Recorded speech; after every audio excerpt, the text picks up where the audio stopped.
Audio Jungle.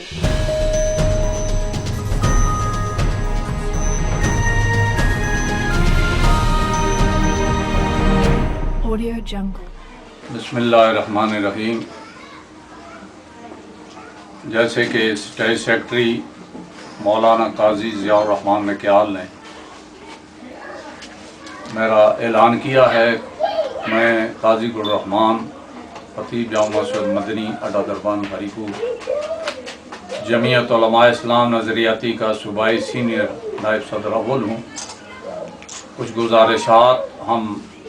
मरकज़ी government तक पहुँचाना चाहते हैं और कुछ गुजारिशात सूबाई हुकूमत तक पहुँचाना चाहते हैं। मरकज़ी तक ये है कि शुनीद में आया है और एक साल से ये बात हम सुन रहे हैं कि ख़त्म नबूवत की जो बिल है और जो इससे पहले पास हुई है और 73 के आइन के मुताबिक जो इसको 74 के अंदर पास किया गया और मरज़ाइयों को गैर मुस्लिम अक़लियत करार दिया गया, उसके मुताबिक जो गुस्ताख़ रसूल होगा या शाइरुल्लाह की गुस्ताखी करने वाला जो होगा उसके लिए दफ़ात मुकर्रर किए गए हैं। उसके अंदर सज़ाए मौत भी है। हम उन्हीं दफ़ात को कायम रखना चाहते हैं मुल्क के अंदर और ख़त्म नबूवत के मसले समेत शाइरुल्लाह के तहफ़्फ़ुज़ात का तहफ़्फ़ुज़ करवाना चाहते हैं और उन तहफ़्फ़ुज़ात के लिए उन दफ़ात को कायम रखा जाए और जूं का तूं रखा जाए, क्योंकि यहूद अनूद के साथ मिलकर इस वक्त मुल्क के अंदर ही नहीं पूरी दुनिया के अंदर मरज़ाइयत जो है वो एक मुसलमानों के ख़िलाफ़ एक मुनज़्ज़म तरीके से साजिश के मतहत वो चल रहे हैं और मुसलमानों को बड़ा इस्लाम को दीन को नुकसान पहुँचा रहे हैं। और इमामुल अंबिया सल्लल्लाहु अलैहि वसल्लम ख़ातमुन नबिय्यीन की ख़त्म नबूवत पर उन्होंने डाका डाला है, जो मौलाना मुफ्ती मामून, मौलाना ग़ुलाम गौस हज़ारवी और मौलाना शाह मंदुरानी और मियाँ तोफ़ैल, इन लोगों ने उस वक्त के अंदर उस वक्त के वज़ीर आज़म ज़ुल्फ़िकार अली भुट्टो से मुतालबा किया और ये गैर मुस्लिम अक़लियत करार दिए गए। उसी तरह इनको दुनिया के अंदर रखा जाए, गैर मुस्लिम अक़लियत, और किसी तरह की कोई शायर इस्लाम ये नहीं अपना सकते। मसलन अपनी इबादतगाह के साथ मीनारा नहीं बना सकते, मस्जिद की तरह मेहराब नहीं बना सकते और अपने आप को मुसलमान किसी खाने के अंदर नहीं लिख सकते। वो अपने आप को मरज़ाई या गैर मुस्लिम अक़लियत लिखने के वो आले हैं और इसी के ज़िम्मेदार हैं।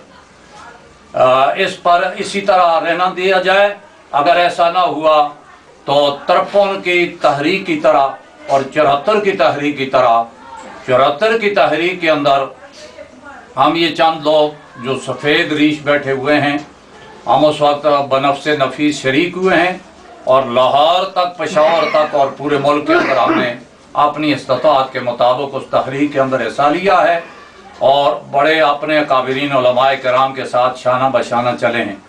इसी तरह जो 53 की तहरीक थी तो वह हमारी याद से पहले की है। उस वक्त हम 4-5 साल के होंगे ज़्यादा से ज़्यादा,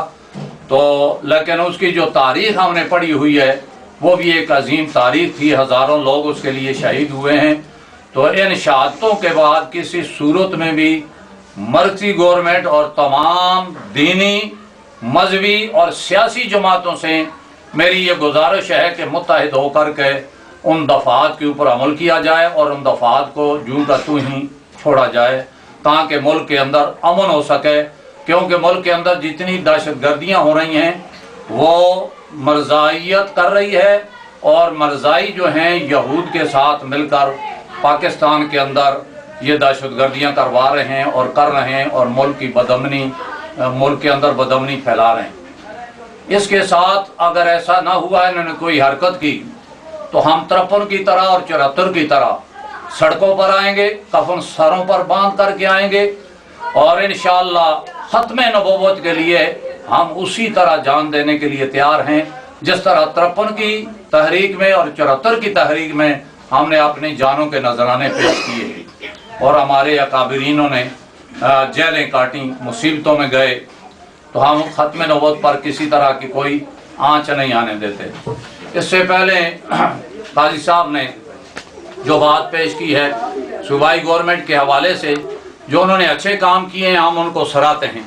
لیکن اس کے ساتھ ساتھ یہ ہے کہ ایک تحریک جو چل رہی ہے اس وقت کہ نصاب کے اندر دینی وہاں سے